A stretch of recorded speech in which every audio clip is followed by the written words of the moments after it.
everyone. Thank you for joining us for today's episode of Real Estate Disruptors. Today we've got Zachary Kepes with Zak Ventures, and he's here to share how he's acquired over 150 rental properties and is consistently buying 8 to 10 houses per month.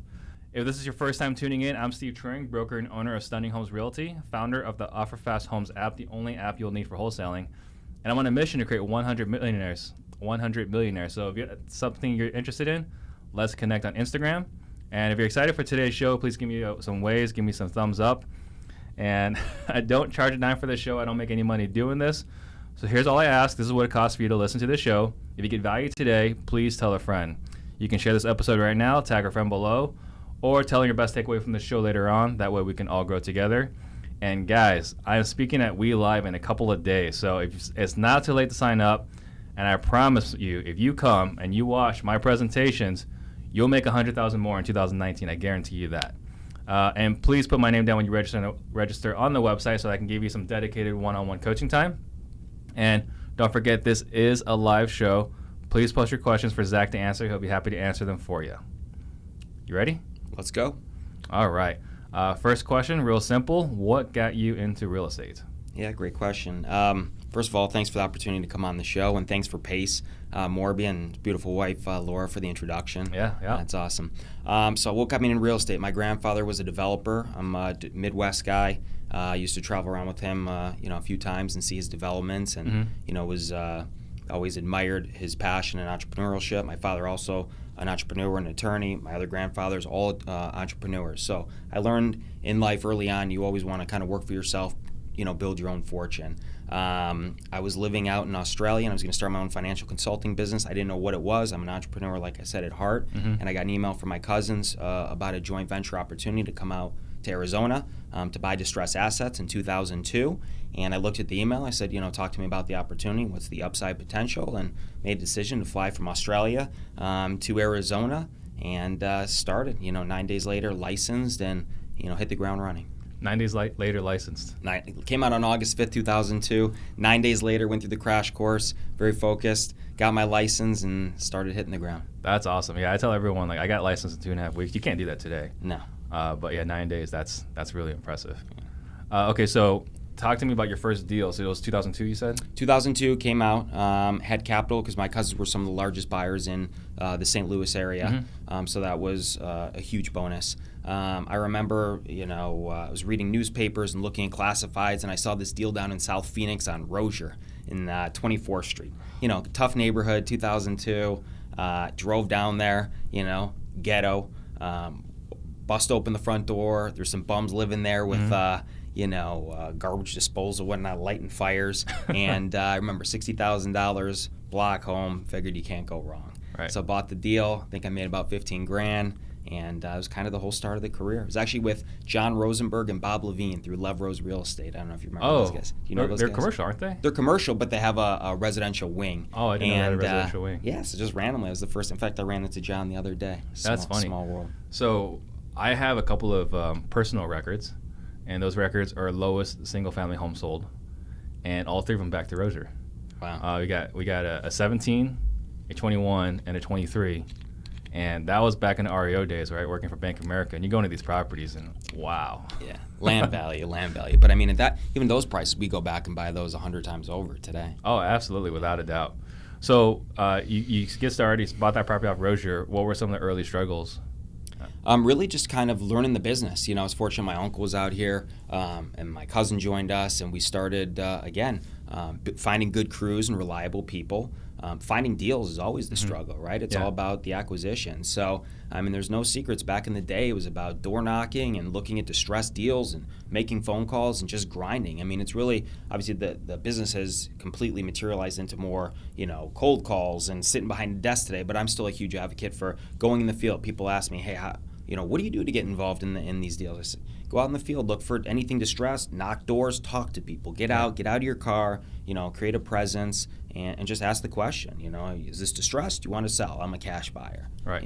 So that first property, was that a flip? That was a flip. Okay. Yeah. All the properties back in the day were all flips. We didn't really have a buy and hold strategy. It was more about turning those dollars back in the day. So you were flipping for how long before you got a change in strategy? Sure. I mean, basically with the joint venture with the cousins and the family, we did it from 2002 to basically till the market imploded in 2007. Yeah. So it was a wild ride. You know, we did first year 60 deals, the next year probably 100, 150. Even at the time, we had a company called 1-800-NO-AGENT, which was our platform. We were spending $50,000, $60,000 a month on advertising. And we competed with the, home investors guys, the We Buy Ugly Homes, and those guys, which were all buddies now. I mean, at that point, you drive out the house, and you'd see the We Buy Ugly Homes cars and 7 other buyers sitting there with the suitcases, and who's going to get the deal? I mean, it was a massive competition, and it was a lot of fun. We befriend each other. Oh, you got that one? Sell it to me for $5,000 more. Or, you create that camaraderie. But of course, you want to be the first. That's brilliant. You guys still own that? No.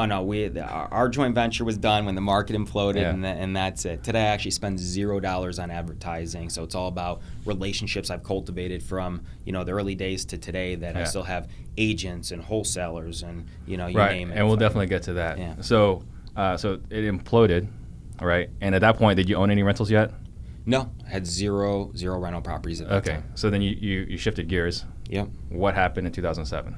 2007, and I believe you started in 2005. I started in 2007, so you started 2007. So you were just watching prices tank. I kind of sat on the sidelines saying, what are we going to do? Everyone's, pulling out of the market. Banks don't want to loan any money. There's a lot of fear. One of my favorite quotes, Warren Buffett says, when people are fearful, be greedy. When people are greedy, be fearful. Yeah. Well, there's a lot of fear. Again, there's no capital available. No banks want to loan anything. So I kind of sat on the sidelines for a few years and traveled the world to kind of figure out, what do I want to do? I mean, you can start dollar cost averaging, but when is it going to hit a bottom? And I remember strategically in 2009, I'm sitting there having some Vietnamese food, my favorite restaurant, talking to my buddy, and he's like, man, this real estate, you can buy those same houses you were buying for, $150,000 or $200,000 are now trading at $30,000. Right. Start investigating rents and realize, geez, these cap rates are serious. You talk about astronomical. Yeah, it's astronomical. So I said, okay, so if I go out, raise my own capital and pick up some money and pick up some deals to flip or hold, you're getting a 20%, 25% return. These are, you can put $25,000, you're putting more money in rehab than you are buying the house virtually. Yeah. And if you're in a house for $50,000, you're renting out for $1,000,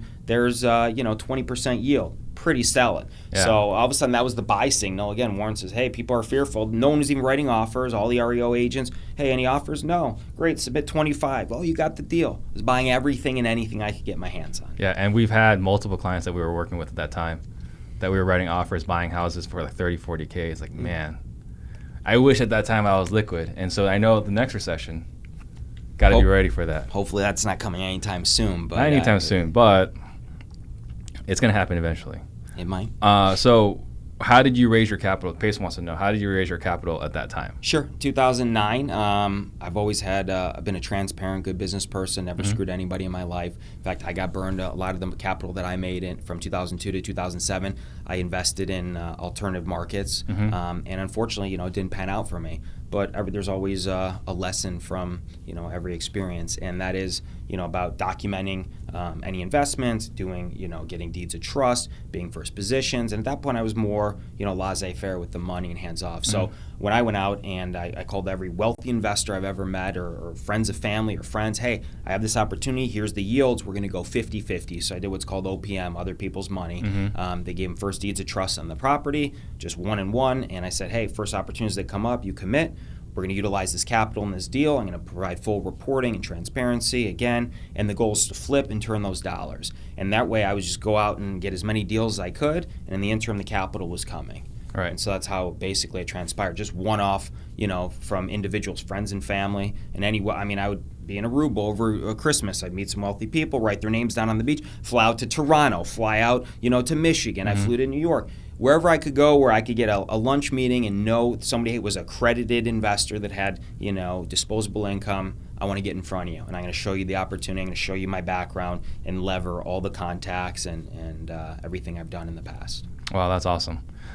So you started buying in 2009. So you took 2 years off. Yep. Started buying in 2009. Yeah. And then has that been consistent throughout? Has there been any shifts or adjustments since then? Yeah, obviously pricing's been a major shift from then. You can no longer buy $30,000, $40,000, $50,000 deals. But what happened was kind of serendipitously, right place, right time, and just kind of taking the risk. started buying, and then I get a knock on my door. Literally, people were calling me saying, hey, do you want to sell some of these homes? We started building a sizable portfolio with other investors' money and my own capital. And a company represented $1 billion. Oh, we were going to buy $1 billion. Turns out my old neighbor in DC Ranch was Jay from Colony Capital, Jay McGee. He's like, yeah, no, I'm running this company, and we want to buy 20, 30-year homes. I'm like, show me this money. I need a proof of funds. $1 billion seems a little excessive. Yeah. So I remember I went down in their office, the first hedge fund that came to me, said, yeah, we're going to pay X for these 20 homes, 25 properties. And if things go good, we'll buy another 20 and another 20. And then more hedge funds are knocking. And it was crazy, 2011-ish. So I started selling into the market with the irrational frenzy of the hedge funds. So everything, the dynamics change. Before you just buy single family homes and say, what kind of rent are you getting? When people started throwing around cap rates on single-family homes, that was a major transitional time period. And you're like, cap rates, isn't that used for commercial? Not really single-family. Yeah. So really the whole REITs and these private trusts coming in and buying hundreds of thousands of doors really changed the dynamics of the market. It also made it really exciting if you were early mover adopter. Yeah, and that's around the same time you were quoted. I think it was The Street. Right, you were talking about the institutional investors coming through. Yeah, in the Wall Street Journal. Yeah. Yep. Yeah, and we had I remember doing these distressed properties, right? Negotiating short sales. And I was like, okay, let me see your proof of funds. Right. $86 million. Like, could you not just put like $1 million right into a different bank account? Exactly. You're like, these guys are for real. Let's do this. And it was fun. I mean, basically they said, hey, we love what you're doing. Can you just use the same paint colors, same stuff? So I'd have stuff in escrow, basically pre-sold, to these funds saying, we'll take it, just finish it the same way you've done the other ones. We've done inspections, and part of the way that I differentiate my business model in terms of my rentals and everything moving forward is to spend money to make money. There's a lot of people out there, their model is, let's do some lipstick, let's get in and out. You're not going to pass any inspections. You're not going to build a good brand. You're not going to have, good reputation, et cetera. So I'm of the believer to spend money to make money. Sure. And it works. So at that time you had partnered with people, yep, right? And you sold off these properties to these hedge funds. Did you then liquidate all those properties? Liquidated all the partnership stuff. So I eventually every couple partner deals you had enough to buy your own. You do some more, you buy your own. Anything that came in, you did your own. I was lucky enough that I came across one large individual family. Didn't even know them before, and I asked the question, which is my big thing, is always talk to people. Who do you know with capital? Who wants to invest in real estate or buy notes, or who's got liquidity or wants diversification? And so I did a cross-sell with a realtor, and she was in a high net worth community. I said, who do you know? I know you know people. She didn't know much about notes. She introduced me to a family, and the guy flies out to see me, and I remember I pick him up in a Ford Explorer Sport. I don't drive around some fancy cars or pretend something I'm not. Picked him up, gave him the lowdown on my business. I don't even think I cleaned the car. I didn't know much about the guy, but I'm like, let's spend the day. You want to come meet me? Come meet me. Drive him around. He's like, I love you. I like your business model. I like your ethics. You're just salt of the earth and straightforward and transparent. I want to invest in your business. I'm like, well, I just really want to sell the notes. He goes, I'll buy all these notes, but I want to invest in your business. I'm like, well, how much are you talking? He goes, let's just start with, $500,000. At that time, that was pretty good. I can get you, 6 properties or whatever it was. I'm like, okay. And then we immediately in that first month, we sold, 6 deals. He's like, go to $1 million, go to $2 million, So I was lucky enough to come across one really large guy to do those deals with, but ultimately, paid everybody off and kind of just run my own show now. So when was the exact date that you went fully on your own?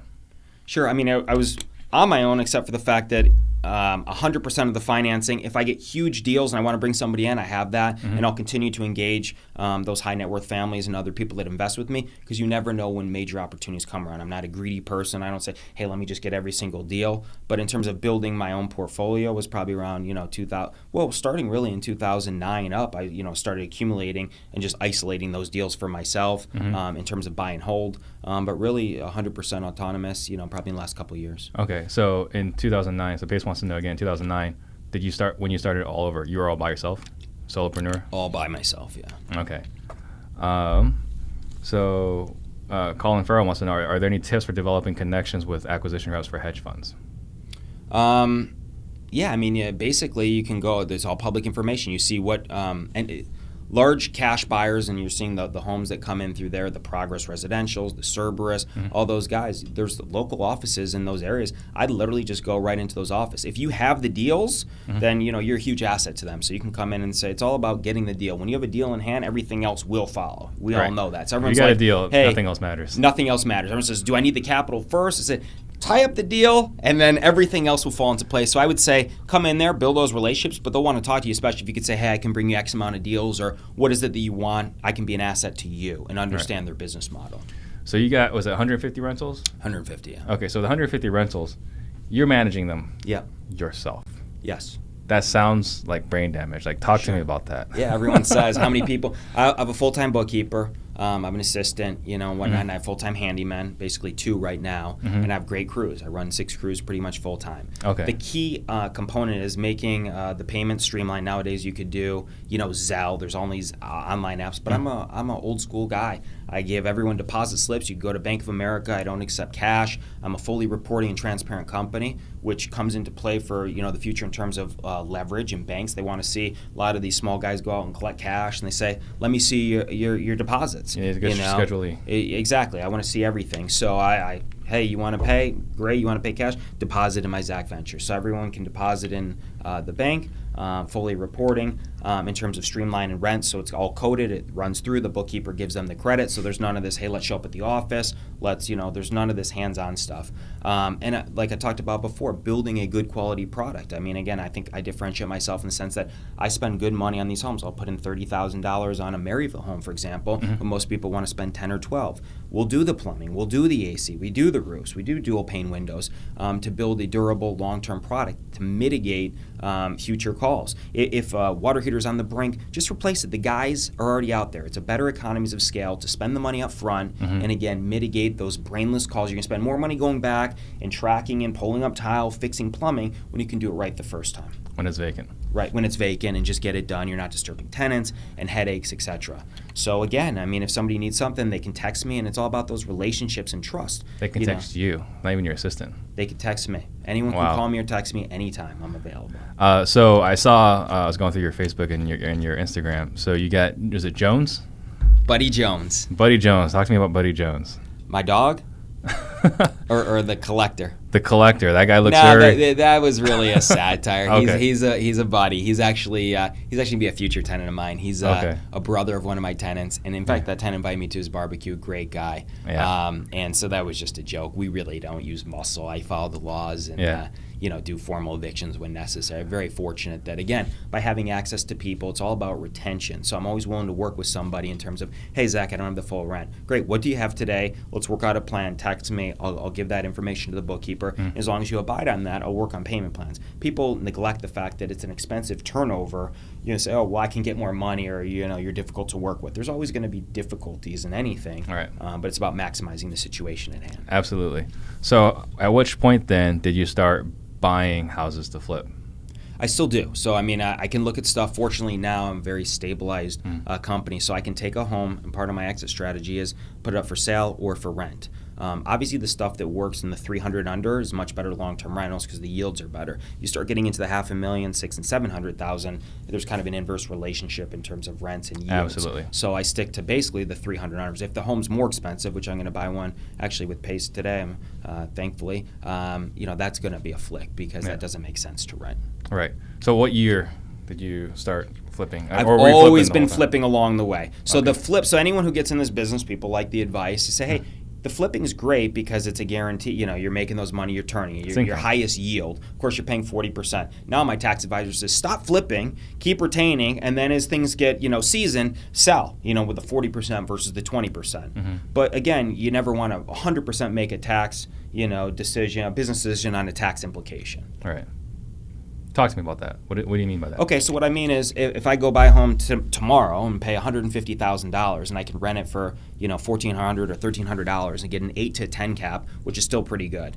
unlevered. I always evaluate everything on a cash basis. So if I go out and buy that deal, and now I can put in 10 grand, let's just say 150, I'm in at 160. If I sell it for 180, I really make about maybe $14,000 or $13,000. After I pay 40% in taxes, I make 8 grand. Not the best of deals. But if I rent that out for a year, and let's assume, a few points of appreciation, something moderate, that home's worth maybe 185 or 190. I'm bringing in $15,000, $16,000 in rent, which will be a great return for an annualized return, plus some appreciation, plus a long-term gain. That makes sense if you have the liquidity to do that deal. So for me, again, on that particular instance, it's better for the long-term hold, assuming the market doesn't. There's the risk in market volatility and correction, which no one thinks about.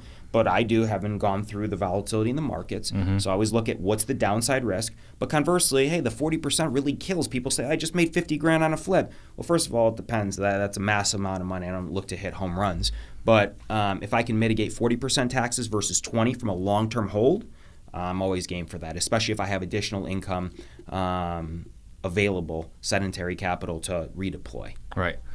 So Pace wants to know about how you maintain your day. How do you manage your day? What's your schedule like? It's all about the acquisitions. If someone calls me on a deal, no matter what, that takes precedence. So if they want me to come out there and evaluate with them, underwrite a deal, I have a lot of wholesalers like Pace, there's a zillion of them. Hey, tell me, I'm going out to this property. What do you think you'd pay for this? Give me a ballpark. So I'll always spend the time and energy prioritizing those relationships, cultivating with people that bring me real deals, to be a massive resource for them, to give that first opportunity to buy. So if I say, hey, here's where I would be, it's huge because it gives them, that threshold of where do they need to buy, what's going to be their spread, with a high degree of certainty of where to acquire those homes. So it's all about the acquisitions. If every morning I like to work out, but if someone says, hey, I need you to be at an appointment at 9 o'clock with me to go buy this house, I'll be at that appointment at 9 o'clock. You called me yesterday, hey, hey, we're pulling you from the bullpen. Let's go. This is a great opportunity. Anytime there's an opportunity that aligns with your business model, which is,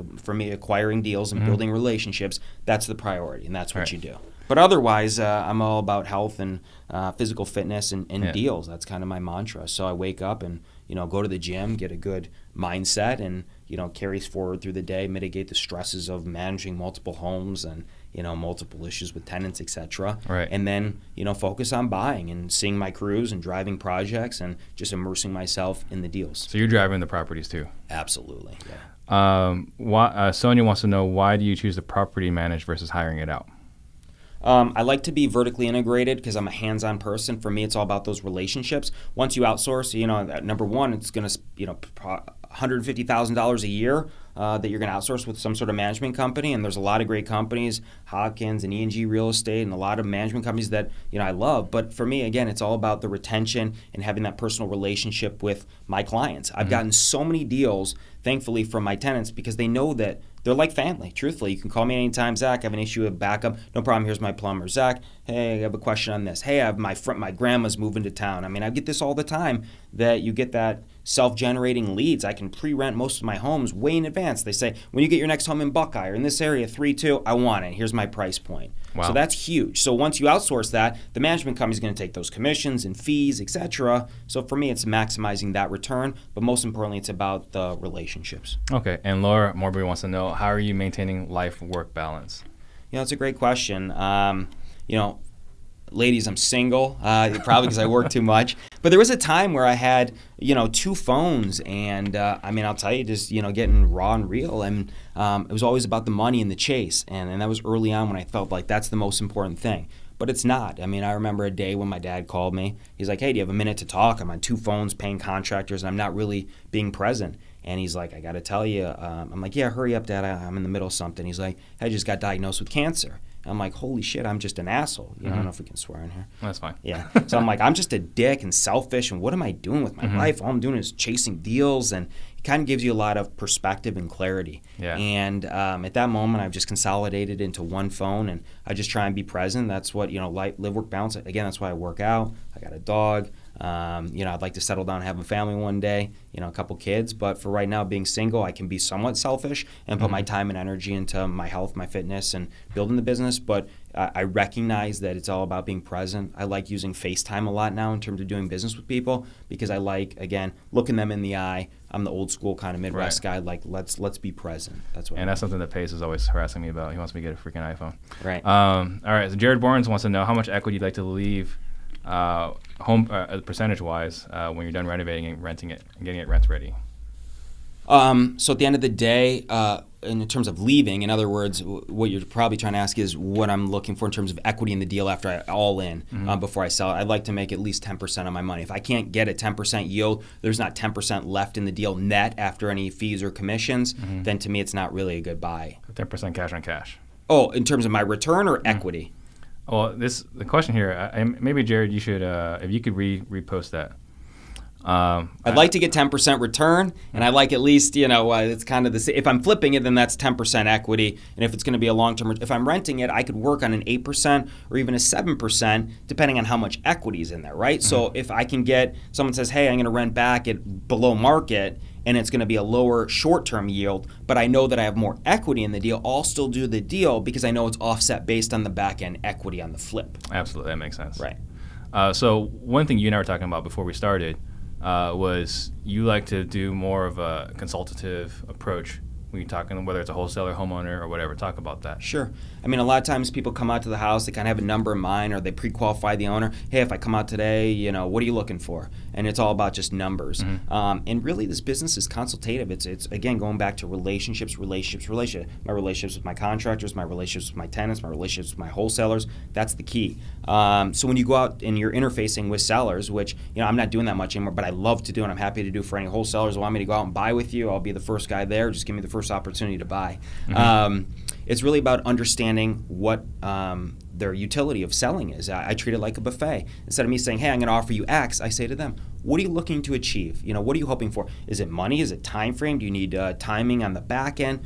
Let's treat it like a buffet. You want salad? You want greens? Are you a vegetarian? Do you eat meat? When do you want to close? Do you want me to close in a week and rent back for 2 years? What's important to you? Do you want to leave everything in the house and not worry about cleaning it up? I mean, there's cats in here and furniture. So you tell me in an ideal world, if you can create your own buffet, what do you want? And then from there, I extrapolate what's important and put the deal together. Right. Old school negotiation, understanding the utility of the seller, digesting it, and creating a win-win situation. Right, and I think that's a really good point. A lot of people are so worried about price, Yeah. whether buyer or seller, and there's so many more pieces to the puzzle than just price. 1,000%. When you're building those core relationships and you truly understand somebody and you can really meld and mold with them, and they'll say, listen, to me it's not even about price. I like you. I want to do business with you. I have a good feeling about you. Right. And I had some other wholesalers, they offered $10,000 more. I just want to do business with you. I don't even like that. He seems sketchy. Yep. Okay, but there's also the realness of qualifying your offer too. So not only when you go in there and you understand that, but commit to executing on that. So don't then make an offer where you're gonna have to, I don't like this, retrade stuff and go back. If I'm out there and I give you a number, I'm never gonna retrade you. My number's firm and I'm gonna close. So if you bring me the deal, I'm not gonna reassign, I'm not gonna do any of the games. You're gonna get full price, cash, no contingencies, and that's the deal, 100%. And I see, again, when I was stalking you before, I see pictures of you in hazmat suits and a big smile on your face. So talk to me about that. Sure. I mean, a lot of times people say, I should do these shows. And, I've always been averse to social media. But I was like a class clown growing up and like to have fun. That's kind of my mantra to it. Like, we're going to do business. We're going to have some fun along the way. I do these satires. I mean, I bought some hoarder houses. And I literally went on Amazon and bought these suits. And I'll go in there with my guys and start clearing stuff out. But just showing people, like, this is real life. Like, this is how some people live. It's unfortunate, it's disgusting, but it's amazing to turn literally trash to cash. My buddy Bruce McNeilage, give him a shout, big investor as well out in the South. And it's funny, my dad's ex-business partner at his law firm, her son's a big-time real estate guy, and we both doing real estate just randomly. And he's like, trash to cash. And it's a great tagline. That's so I gotta give him a wonderful tagline. So that's what we do, literally turn this trash to cash and revitalize these neighborhoods and provide, good homes for good families and good people at fair pricing. And that's kind of the deal. But again, just having fun along the way. It's disgusting. People are like, I would never touch something like that. But that's really a gold mine. I mean, that's just the nature of our business. The more distressed it is, the more value we can create through rehab, through good economies of scale. That's what we do. So I like the satire in these videos, and I hope we can do more videos and social media stuff, which is the future. Oh yeah, having fun while doing it. Right. So John Alvarez wants to know, what kind of rehab are you doing for $30K? Like when you're doing a rehab, like right? Either whether rehabbing for sale or rehabbing for rental, like what are you doing for 30K? 30K goes a long way, especially when you have good builder relationships, good contractors. Again, being vertically integrated. So I get good discounts through my Home Depots, through my buddy's Builder's Warehouse. Give them a shout. We import a lot of stuff from China in big containers. Really? So yeah, so that really helps the value in terms of what we're providing. So what we could do for 30K may cost somebody else 50 or 60. So in a Maryville home, 30K can go a long way. We can do all new floors, new kitchen, quartz counters, appliances, two-tone paint, interior, exterior, sometimes a roof, some basic landscaping, and new bathrooms and plumbing. So most people for 30K. So that's a huge value. And that also enables me to buy deals that other people can't buy because I've got the cost down pretty much to a science. So that's huge. I mean, again. Definitely helps that you have 6 crews. Yeah. Okay, so I know we touched on this a little bit, but I want to see if you can elaborate. How is your operation different than all our local friends and competitors? I'm different because, I'm not using hard money. I don't have a big overhead. I drive around in my Prius. I don't have office space and whatnot, so I can afford to pay more. Mm-hmm. I also, as I kind of touched on before, is if someone brings me a deal, I'm not competition to them. I'm an asset to them, right. Because I'm the one that's going to come in there and buy it. I'm going to help you buy it, and I can help you, negotiate the deal. So really kind of create those synergistic relationships, but knowing that I'm not competition, again, the asset, I can come in there and pay more than pretty much anybody because, again, I have my costs under control. My overhead is nil. I have zero money in advertising. So when someone wants, it's a tighter deal for them, they want an outlet for it, mm-hmm. I think I'm pretty much a good go-to guy. And additionally, I don't retrade stuff, so I don't take your deal and then try and remarket it and blast it out. And I think that that's huge. A lot of times when you're going to escrow and everything is full disclosure, and again, I'm licensed, so I'm all about keeping everything above board and doing things to, the whole protocol of the industry. And just that transparency. So if you're going to bring me a deal, I'm not going to go shop it 20 times and there's 40 people outside the seller's home and they're like, why are all these people coming to my house? I'm going to cancel the deal. There's 50 people looking through my windows. Mm-hmm. No, I just need to walk in it one time. Let me see it for 20 seconds and I'm going to buy the deal with 100% certainty. I mean, I like to use the phrase this. I say, hey, if you order a pizza from Domino's, you pay $9.95. They deliver it. You don't need to inspect the kitchen. If the pizza's shit, you throw it away. But if you're spending 6 figures or 5 figures or $30,000, it doesn't matter, and you don't have the time to walk through a property yourself for 20 seconds. I know there's people that buy on pictures. God bless you. But, through experience, go out to tax records are not always right. It may not be a 2-bath. It may not be a 3-bath. It may not be 1,500 square feet. I've been in many deals. They say it's a 4-2. I get out there. It's a 3-2 and 1,200 square feet. Or it's the opposite. You go out and it's represented 1,200. It's 1,500 square feet. Go out there. Stop being lazy. Walk the property. See it, feel it, touch it. The tangibility is key, and go from there. So once I get out there, I'm not bringing 100 people, just myself. Mm-hmm. I'll meet you personally. We're not going to disrupt anything. If anything, we'll enhance your existing relationship. I'll make you look good, and we'll buy the deal. It's funny. We had one deal that we had contracted. We even gave the lady $1,500 non-refundable earnest, right? Wow. Like based off of what the conversation we had with her, and we liked the deal, and then I sold it to a flipper, wholesaled it to a flipper. Yeah. And he's like, okay, no, let me just go through the property one time. So he did. They measured it. Everything looks good. I get it. He's like, based off what I see, this is good to go. Yeah. Get a text at 8 o'clock at night. Hey, we have a problem. It's like, what do you mean we have a problem? When we measured it, because when whoever goes out is an appraiser. It's not just, I'm going to look at it, see if it looks good. Like they actually go out with like a measuring tape. Right. And we're missing 400 square feet. Tax plan or the tax floor plan is just flat out wrong. There's nothing above the garage. So in the tax plan, there's something above the garage. You look at the picture, it's just a garage. Right. So I mean that goes back to what we were saying. Like tax is definitely not 100% correct. 100%. I mean, it's happening multiple times, folks. I mean, again, get it on pictures, get it with a 20-second walkthrough period, whatever. But I mean, I think that's huge advice. Again, it's not like you're buying the pizza or a candy bar where you can throw it out. This is serious money.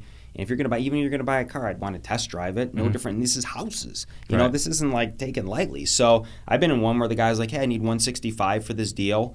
And I'm like, sounds great on paper, 1,600 square feet, North Phoenix deal, good location. I go out there, I asked the tenant, I'm like, how big is this house? She's like, 1,200 square feet. There you go. And right away, I said to the wholesaler, I'll buy this deal if it's 1,600, but if it's less, let's prorate price per square foot and back engineer this deal. Yeah. And he's like, well, I don't have that much room on there. And we put the deal together, but there was a significant discount, and he had to retrade the seller because it was significantly smaller. So Well, just want to be careful. Yeah. Jared Warrens wants to know, what's your end game? That's always a great question. I'm passionate. To me, it's like a big game of Monopoly. There's no, 82-year-old that didn't wake up one day and said, God, I'm tired of having, 200 rental properties.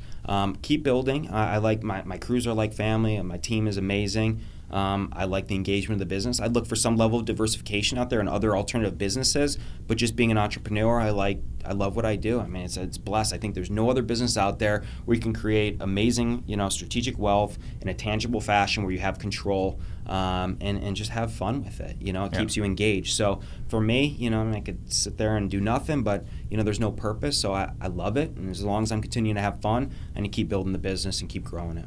Makes a lot of sense. Tam Trung wants to know, do you find any deals on MLS, or is it all off market?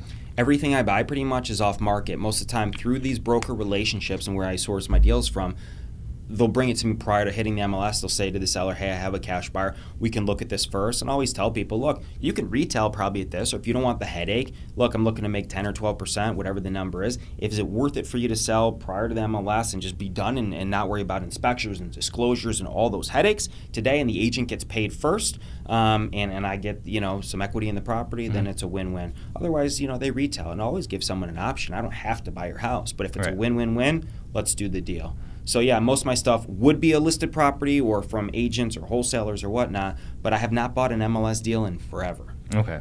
Yeah. So one of the things I'm going to be talking about at We Live in a couple of days is the evolution of the licensed wholesaler. So I think it makes sense these days to be licensed because it gives you more options. Sure. So how has that been a benefit for you? Love the question. I mean, even when I had the 1-800-NO-AGENT, we were also, half us were licensed in there. And I'd go out to them and literally I use the analogy of a cap. I walk in and say, okay, hi, I'm a licensed agent. I think your home retail is going to be this. And you want to wait 30, 60, 90 days. And, we're going to have to do some fix up and spend a little money. And if that's the route you want to go and money's the most important, great, let's wear the agent cap and I'll help you achieve that. I'll even bring in crews. We'll help create value, etc. Or, listen, I know you're looking to move out of state, or you just got divorced, this house is disgusting, it's not showable, you don't have the capital to improve it, and turn my cap backwards so you can physically see kind of the change, and here's what I'm willing to offer. But let's be real, I'm giving you straight up concrete information. Here's the value of your home, there's the MLS, here's the comps. Nowadays you got the Zillios and Trulias, and anyone knows their home is worth retail, or they think they know what it's worth for the most part. But what they're neglecting is the fix up. So me being licensed gives you a lot of outlets. Either A, you can work, I don't do outside representation, but if that's the route you want to go and you can create ancillary income by just representing end users, amazing, or picking up buyers. But I just come in with the sole purpose of buying, and if I don't buy it, you outsource it or get a referral fee. Yeah. But it's also, again, talking about the ramifications of being licensed and doing real business without, taking advantage of anybody and doing things above board and transparent. So to me, I leverage it as a huge benefit because people want to know that you're accountable, you're responsible. If an investor is not licensed, screw somebody, what's your recourse, right? You can take them to court, whatever. If I screw somebody, you're going to the board of realtors, you could lose my license, that's your longevity. So there's an actual consequence. Major. Yeah. So when you tell them that, say, listen, you want to do something that does things above board and ethically and honestly and transparently, here, we're the right resource for you. All right. So being licensed, are you doing any traditional business? Zero. I mean, every once in a while you get a buddy who wants you to represent them, of course, for free and this and that. I really try and share with, you know how it is. And I'm like, you're so busy, it disrupts my mission, which is buying homes and, creating more rentals and flips. If it's a family member, you can't really say no and you do it, but they're always yelling at you and you're on you and you're like, whoa, I'm doing this for free. So I really try and shy away from that and focus on my core mission. If you get into the business, it's a great way of, penetrating the business. I highly recommend doing that, and I have done traditional business ancillary to the acquisition side. So I'm not opposed to it, but it just it deflects from my core competency, which is acquisitions. Absolutely. What does your organization look like today? I know you touched on it a little bit, but let's elaborate on it. Yeah, I mean, it's me, myself, and myself. It's not like some big company. People say, how many staff? Again, and just myself. I have good banking relationships, so that was key. I remember we kind of touched on this prior. not only did the hedge funds knock on your door, all of a sudden I was going to Bank of America's and local banks. Hey, who wants to loan on some single family? And everyone's throwing up because they just lost their shirts, in 2007. Finally, 2011, 12, they get a knock. Hey, you want a line of credit? I remember I got my first line of credit on a cross-collateralization deal of 6 or 7 homes for like $400,000. I'm like, this is amazing. Finally, I can get some leverage. I think it's around 6% at real, at a decent rate at the time. So through that, and you continue to grow the business and you add sustainable assets to the organization, you can then continue to grow through solid strategic leverage with local banks. So that's been instrumental in the growth of the organization. But again, it's really just having the available capital, the proper crews, and the family of guys to do the rehabs. So the 6 crews, are they on salary or? Nope, they're all independent, but I pretty much, and they can go work for anybody they want, some of them try to, I'm going to make more money doing this and that, and they do all very well because they're constantly busy, but they're all independent contractors, so I keep it super clean. No one's on salary. You reap what you sow, and if you finish the house at this time and this is our contractual agreement, you get paid, so it's kind of the deal. You got an assistant, a bookkeeper. Yep.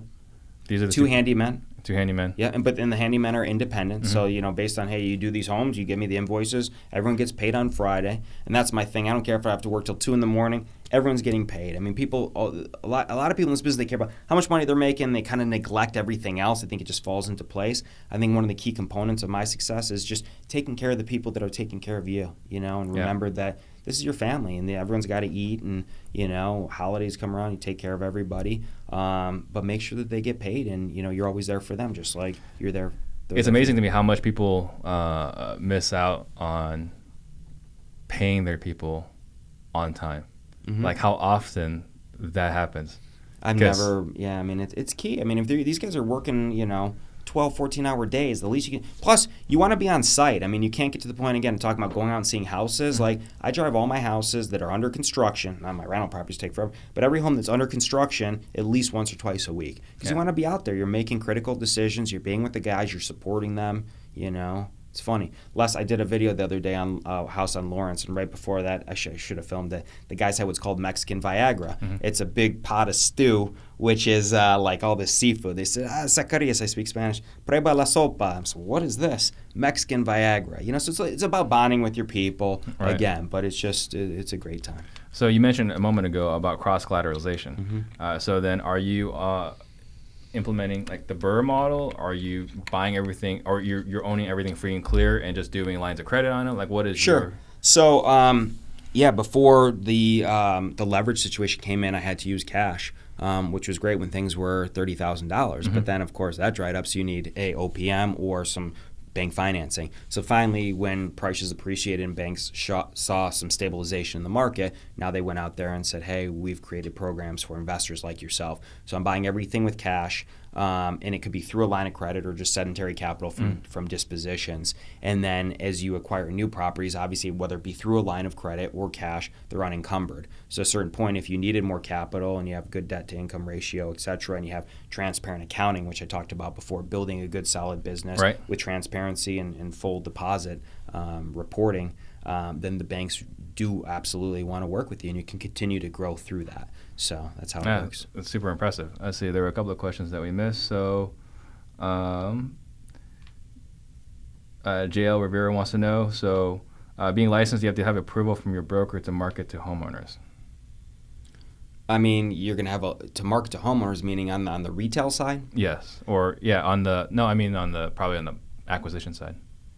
I'm not doing any marketing to homeowners. So if you do, then absolutely you need to represent that especially if you're doing any contracts, and anything that I do, whether it be a rental or an acquisition or purchase, even if it's an assignment, it has to when in doubt, disclose. It's kind of the cardinal rule of thumb. If you have a question on it or you think it's iffy, doesn't matter, disclose. It'll keep you out of trouble. So I would always, especially if you're out there with your license and you're acquiring from a homeowner, 1,550%. I'm licensed. I'm buying for profit and loss. I give every disclosure. I'm here to take all of your equity and make it my own. No, I'm kidding. But the point is, no, you always, when in doubt, disclose 100%. You don't want to get yourself in trouble. Sam Velasquez wants to know, what banks are you recommending for lines of credit? Sure. I've worked with First Bank, I've worked with the Biltmore Bank, and I've worked with JP Morgan, and lastly I have a new bank called Sunflower Bank. They're a newer bank, they're out of Denver, and I've doing some really nice deals with them. So I fully endorse right now, for the most part, Sunflower has been the most aggressive.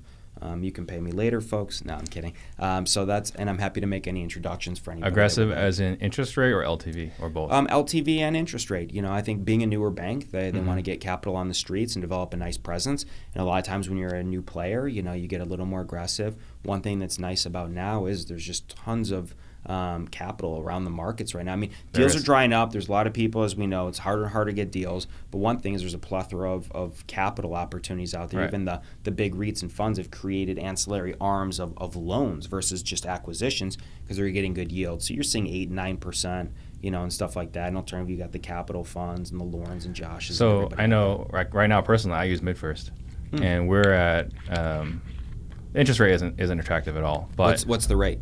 I think we're at like 7 now. Yeah. But what's the LTV? So the LTV on our investment properties is 60. Okay, that's also pretty low. Yeah. Which is very conservative, which is okay. Right. But that's high. I mean, I think, look, there's a lot of different ways. It depends. If you're looking, if it depends how many homes you have. You may be better depending on what your exit strategy is, right? Everyone's different. So if your exit strategy is hold this thing and pay it off in 15 years, put a long-term debt on there and get it down to 5, and probably because of depreciation, you probably get 75% or 80% LTV. Your payment will probably go down because you can get in the 5s or maybe even 4s with a long-term 30 or 15. Well, it's like you. We're just using it to buy properties cash. Okay, so in that respect, then it's fine. Yeah. Okay, so Pace wants to know how many grams of protein you're putting in your arms. Okay, so one thing we didn't really talk about here, but I think it's super critical, is something that Pace and I talked about this morning. The importance of relationships in something that you ran into, something that other flippers I know have ran into, is they've got an asking price. You commit to the asking price, and then they're like, oh, actually, I'm still shopping it against someone else. Yeah. Talk to me about that in this, because relationships is super important in this. We've got 7 million people in Maricopa County, Phoenix Metro. Sure. But then you got this real estate community, which is small. Yeah. And you got this wholesaling, flipping community, which is tiny. Yeah. So talk to me about that. This retrading or like making offers that people don't honor. Like, what is that? Yeah, I mean, that stuff really bothers me. I mean, I don't want to say I'm old school, but I've been doing this almost 17 years, been around the block. I want to work with people that are solid. There's there's definitely a lot of players in this market. By no means am I the only buyer out here. Right. But I pride myself on saying I'm always going to honor what I do, and that's why people will continue to endorse me, send me deals, or will work synergistically. You're here to continue working. You're not here for a fly-by-night. Correct. I'm not looking to get rich on one deal and adios. And I think that's super important. And I was telling Pace not too long ago, a wholesaler, new guy to the business, younger guy, and I respect these young guys. We all started when I was 21 years old, whatever. So, I mean, you're out there hustling, God bless you, but you're not knowing all about the real estate. A guy calls me on a deal. I bought his first deal. It's kind of a, struggle process with him, but finally we got the deal done, and I did what I said, closed on time, no retrading. Okay, great. So the guy knows I'm for real, just like I expressed. The next day he calls me up. He says, hey, I got this deal. It's $195,000. It's in North Phoenix. I said, okay, sounds reasonable. Just want to come out there and walk it and see it, just like always. Give me 20 seconds myself in the property. When can you come? He says, I can be there in, an hour. I'm an hour away. I'm surprised looking at another deal. So drive all the way out there. I get there, walk through the house. I walk outside. He was asking 195. I said, I'm good at 195. Let's get the paperwork together. He goes, well, I'll let you know. I said, what do you mean you'll let me know? I just came out. I drove an hour. And what do you mean you're going to let me know? I've never even heard of such. I'm giving you full price. It's not like I'd understand if I said 192, 185, 194. Okay, I'm not bringing you full price. You have other people, go for it. I understand the risk. But at that point, I spent an hour, basically 2 hours, because I'm driving there and back to come out, evaluate the deal. I just bought another one from you. I've helped you and taught you some valuable lessons on the first flip and giving you information. And then I say, I don't understand. You're asking full price. I'm giving you full price. You'll let me know. He goes, I want to give other people an opportunity.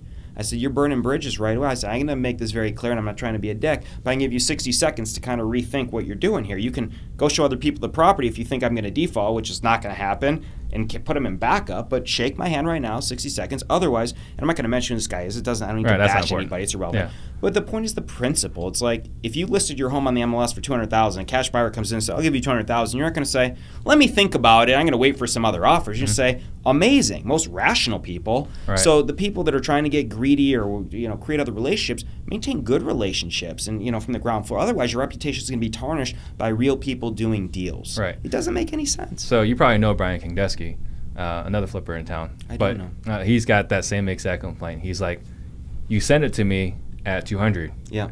I told you I'm good at 200. Mm-hmm.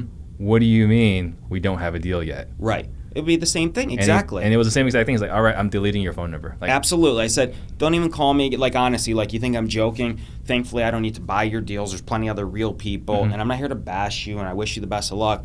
But learn from this mistake, It's right. like, again, I don't try and get – if I list a property, and I love – this is a good kind of takeaway as well. If I list a home and someone brings me a really good offer – you always even want to counter. It may not even be price, maybe a term. Let's do a shorter inspection period. Let's do something.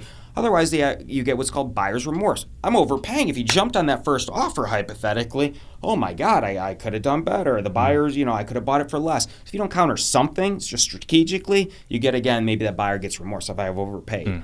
But again, it just, enhance those great relationships. Cultivate those good relationships. Well, that's what works. That's what lasts. So, marketing. So zero marketing, right? The marketing really, I think, was done from like building a house in the foundation.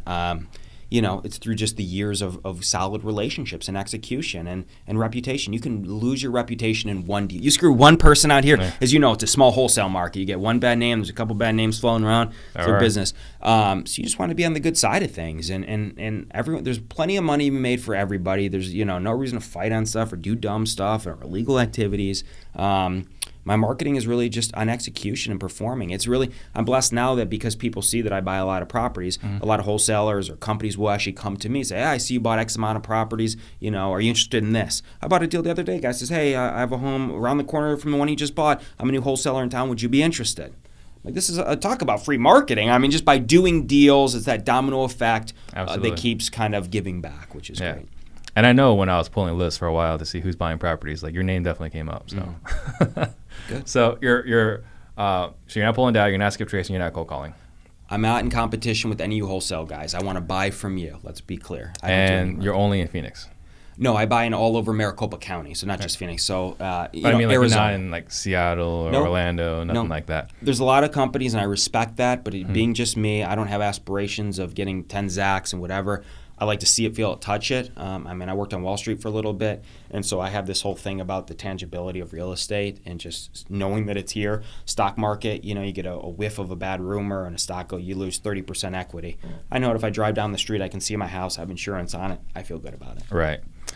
So the other part I found when I was doing some research is you're one of the top 10,000 CrossFitters in the world, or you were. Let's talk about that. I don't know about that quote. I got into coaching. I have a huge thing about health and physical fitness. Mm-hmm. Any guy with all the money in the world, they give up all their wealth for good health. Yep. So I think kind of that's what I practice and preach. Eat healthy 80% of the time. And I like competition. I used to do Ironman. So anytime that we can Ironman too. Wow, okay.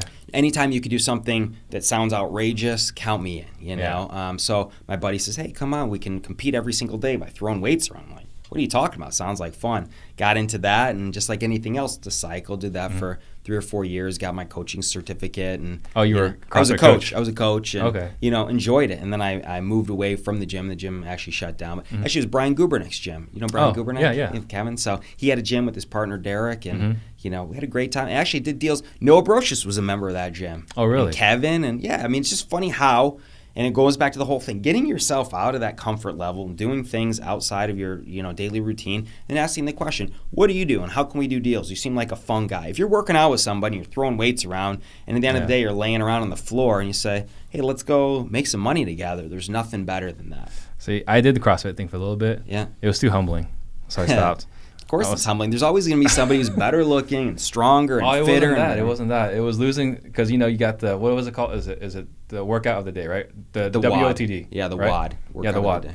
And every time I was like second to last. Like there was like these 50-year-old women like finishing it before me. I was like, I just can't. This ego cannot keep taking this abuse. It's good for you. Listen, if you're always the best and the smartest and the most fittest in the room, then you're in the wrong environment. I didn't have to be the best. I just had to not be like the bottom fifth. It's okay. It's humbling. It's definitely humbling. And I was too. I don't care, coach or no coach. I get my ass, whooped too. But that's good because it makes you come back and work stronger and, go from there. It's like losing a deal. You get pissed, but it's like I wake every day, I wake up dead broke. I go back to when I, was 2007, dirt poor. You wake up and you got to get moving, get out of bed and, make your money. And so it's a humbling experience. If you keep that mentality of that aggressiveness, you're going to do well. Oh, absolutely. I have that everywhere else, just not in CrossFit or golf. So you went in 2009, you experienced, or 2007, you experienced this dip, right? You've seen it. I've seen it. Yeah. What is your plan for if there's another recession? I mean, look, I hope that there's not. I mean, everyone always asks me, should we start selling? If I knew everything, I'd be in Vegas on the pass line or, on the blackjack table if I could forecast that. Yep. I'm very confident about the future of Arizona. We've got major companies, our population growth, our jobs, everything, the numbers look good. But again, the big litmus test is not just, reading it in the news. It's secondhand information. It's already too late. When I stop getting phone calls or people, my tenants are moving out and there's no calls on sales, that's a pretty quick sign to start making some sort of modifications. If there's a dip, you can always do what's called dollar cost average. So as prices come down, you're still getting good rental yields. You obviously buy into that market, which will average out your overall cost basis for a long-term hold. So it's all about the stability. I would tell people that are over-levered, to take some money off the table if you start sensing that, not be greedy. Again, I know it's hard for people to compete at 16% or 18% money. You'd be nervous with any sort of volatility, and most of these guys haven't experienced that. So you get arrogant, and I'm flipping, I'm making all this money, but again, they haven't experienced that dip that we have. And so it gives me a different mindset, again, into what's my downside risk in any deal, even if I have to hold this long term and you weather the storm. If you would have held from 2007 to today, you'd actually be fine, as long as you could have weathered the storm. Right. Well, that was my house. I bought it in 2006. There you go. Finally over what I bought it for. Amazing. And you've been paying down principal and writing off interest. And the whole time. So there you go. Stay the course. What is your why? What is my why? Hopefully one day for the future of my offspring, have some kids and a wife and, give back. I'm an advocate for charities and it's not just about myself and someone's got a good cause. I'm a huge dog advocate and dog charities and things like that. Hand Over Rover is one that I love. But just to have fun and continue to build relationships and wake up every day and, have fun and just keep doing what I'm doing. So we're talking about charities. This has not been formally announced yet, so maybe this will be kind of like an informal announcement. Okay. But we're looking at something possibly in July. We're doing a poker tournament. So someone I know, in my office, we've got this Steph Curry jersey, right, a signed Steph Curry jersey that I won in a charity event. And his goal this year is to raise $50,000 for the, lymphoma and leukemia society? And lymphoma, yeah. There you go. And so his goal is to raise 50. I was like, let's just do it in one event. Let's just do a poker. Count me in. Let's right? go. Let's if do it. If we get 100 people. We should get a bunch of real estate guys. It'd be fun, too. Well, yeah. So that's something to keep on your radar. Count me in, put it on the dates, I'll disseminate it. But no pros. We don't want any pros coming to this tournament. It's got to be amateur only. Well, I'm a failed professional poker player. So great. So that should be fine. Well, you'll take my money. Hello, so that's fine. What is your biggest struggle right now? The struggle is always finding great deals. I mean, you see a lot of deals, and a lot of times you get these distribution lists, but really making good, sound business decisions to not just jump on something. There's one, it's easy to buy a deal per se if you assume it's a deal, but you really want to underwrite it, and especially when you're in a liquid position, the struggle is again, the full underwriting to making your sound business decisions, and finding quality deals. I mean, deals are getting thinner. People are getting more, people are spending a lot of money on marketing, so their margins are thinner. Everyone's trying to jack it up, so there's really no meat left on the bone. So it's really kind of stepping back and making sure that you're deploying good money. You're not just chasing deals, making sound business decisions. I would say is kind of the biggest issue. It's always about the deal and finding quality deals. You can buy something and you make, 7%, 6%. And I've done some of that just to keep kind of the crews busy and make sure that they're, continuing on, which is important, is that retention. But it's really about the quality of the deal and the underwriting standpoint. And what is your superpower? Execution. and enhancing other people's relationships. I'll make anyone, look great and continue to grow your business. So in other words, if you bring me a deal wholesale and now I'm interfacing with the owner because I'm the end user buyer, and they say, hey, my cousin, for example, they want to sell their house. I'm not going to buy your cousin's house. I'm going to make sure that you, who brought me this deal, goes buys the cousin's house because I want to continue that relationship. That's where it originated. And there's a lot of times, too, my superpower is the loyalty, execution and loyalty. So if somebody brings me a deal and they make an introduction to somebody else, and that introduction, and that guy wants to sell me a house direct, I'm going to make sure that that guy's going to get paid because you've originated that relationship. Yeah. And that's few and far between. So I would say the loyalty, the transparency, the execution. Like if I tell you, hey, I'm going to be here, over deliver and under promise, just get it done. Do you have a CRM for all this, or is it all in your head? It's all in my head. Yeah. I swear to God. Yeah, my head is, sometimes I have a problem sleeping. It's all in the head. What is the greatest lesson you've learned? Not to be greedy. We saw, again, going through having navigated the volatility in the waters and knowing that things can happen overnight and change the trajectory and pace. When there's a good deal at hand, like going back to that wholesale deal, here's full price. Take the deal, again, if I get good offers on properties, next, leave some money on the table. Yeah. Make sure that everybody in that deal comes out ahead, the agent, the buyer, yourself. If everyone in that room, and it's a, zero-sum game, somebody loses, it's not a good deal. So every deal that I do, I want it to be a win-win-win for everybody involved. Right. If everyone's not winning, they're not coming back. No, I want repeat customers. Right. We're in this for the long haul. If we're having fun, I want to buy deals with you for the next 50 years. Right. Let's do it. So what's your favorite, best, or most interesting failure? Most interesting failure. We've all had a lot of them. I would say, I guess trusting in a previous partnership, not really documenting an operating agreement. I've invested in some alternative businesses. You get arrogant and think, okay, I'm making money in this niche. So just like in anything else in Arizona, statute of frauds, write it out, execute it, get a solid documentation to protect yourself, it's unfortunate you can't trust everybody and not everyone is, a person of their word. But document everything so you're protected in case of, default by the other party. Yeah. So that hurts your core because if it's a good friend or it's a family member and you're investing with them and all of a sudden it's taken away from you. That's a gut check quickly of like, wait a sec, I thought everything was good. You're stopping a distribution payment or whatever it is, So unfortunately, moving forward with any deals I did, it's all about the documentation. Right. I talk about the guy who invested a lot of money in my business before.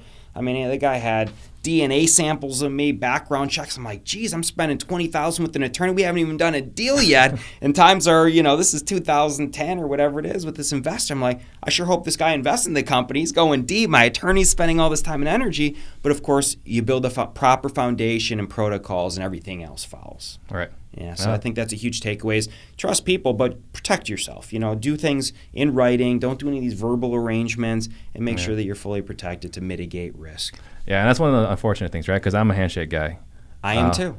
I might tell you something, yeah. But you got to document it because when shit hits the fan, people's memories change. They sure do. Yeah, absolutely. That's a great point. Money's on the table. You could be the best friend in the world. I have money on the table, and it's the same thing. It's like they're greedy and you're not. Or again, another takeaway is I wouldn't necessarily buy rentals or deals with buddies because you never know your utility. You want to sell, they want to hold, you're at a standstill, they get a divorce. There's too many intervening variables. You want to cross-collateralize, but now you need 2 signatures. It screws up everything. I would tell anyone just to do the deals on their own or have some sort of just capital partnership with somebody, and that's it because it gives you the most flexibility in terms of a disposition strategy. Right. Is there a book that you've gifted more than any other? Is there a book that what? You've gifted more than any other. No, it's funny. My dad laughs at me, thinks I'm illiterate. I'm not, I'm out in the field. I'm kind of just learned, I probably read 2 books my entire life. I'm just out I like to do deals. I'm just a street learner. I went to business school. I've always had that entrepreneurial spirit, but I respect all these people, these good books and this and that, but I'm not a reader. I'm more of a doer. I got to tell you, I get antsy. If I'm sitting there, my mind's thinking about deals. I'd rather be underwriting properties and looking at stuff than Your brain is always going 100 miles an hour. 100 miles an hour. Yeah. Is there any one thing you want to leave the listeners with? I put a couple notes. Let's see if we talked about some stuff. definitely stay humble. There's a lot of people, you get some success in this business, and it's easy to get arrogant and get, all these material things and promote all that. No one cares about that stuff. Be humble, be real, make sure that, like I said, everyone's coming out ahead. You don't want to be driving fancy cars to buy houses. People are going to say that, you're underpaying when you roll up in your sports car. Again, I've had a home investor guy call me the other day, hey, you want to buy my Tesla? I said, no, I can't be driving any Tesla. I'm driving my Prius. It's more beat up than that Tesla. So again, stay humble. You always want to leverage all your title, your realtor relationships, and your banking relationships to have the ammunition to execute. And always think outside the box. I mean, we talked on this briefly. It's all about the consultative selling. It's not just about what you can buy the house for. How can you make that seller a winner and tap on all their emotional, tangible, and intangible needs, and then cultivate a consultative deal that's, again, mutually beneficial. Don't buy sight unseen, as we spoke about. And again, if look at the macro picture of things. I think in this business, people say, and you ask me before, how do you manage all these homes without going crazy? I mean, it's easy to get caught up, and you have a broken AC, you have a water heater, you could get stressed out about little things. But you have to look at the macro picture on things and kind of step back from it. When you're in the forest, it's hard to see the trees. So when you kind of step back and you have that broader vision, if you have a 150 stock portfolio and 3 or 4, even 10 of your stocks suck, but 140 are doing really well, you're in a very good position. It's easy to focus on those 10 or whatever that suck or went down that day. But if your other ones are really performing, again, macro perspective, and your portfolio is continuing to appreciate, you're in a good position. So try not to focus on, those little hardships, or overcome them through, and to me, it's exercise or whatever you're reading or whatever works for you. But again, you don't want to let that fully penetrate you and have this negative aura. So if you stay positive and optimistic about the macro picture of things, you can work through those temporary hardships. Awesome. I think that's a great place to end. So obviously you're a buyer, right? Cash buyer. Cash buyer. Someone wants to send you a deal. How should they send you a deal? Yeah, thank you. Appreciate the opportunity. Best way is texting me. I'm at 602-405-ZACK, 602-405-ZACK, 9225. Text or email at zkepes@gmail.com. That's K as in Katie, Edward, Paul, Edward, Samuel @gmail.com. But again, if you have a deal, text me an address, a price, some pictures, and I'll give you an answer, whether it's feasible the same day, and if it looks good, to come out and see it for 20 seconds. Love to, build some more deals with you. Yeah. Awesome. And guys, if you want a copy of our script or assignment contract, go to realestatedisruptors.com, opt in, and my assistant will send you what we use. And again, if you do like this show, please share this episode right now, because the rising tide does lift all boats. This is not a scarcity market. This is an abundant market. Everyone here is helping each other. It's crazy in Phoenix. It's how much giving back there is. So with that, I think this is a great place to end it. Thank you. Appreciate the opportunity. Thank you guys for watching. This was awesome and learned a lot. Likewise. Thank you. Thank you.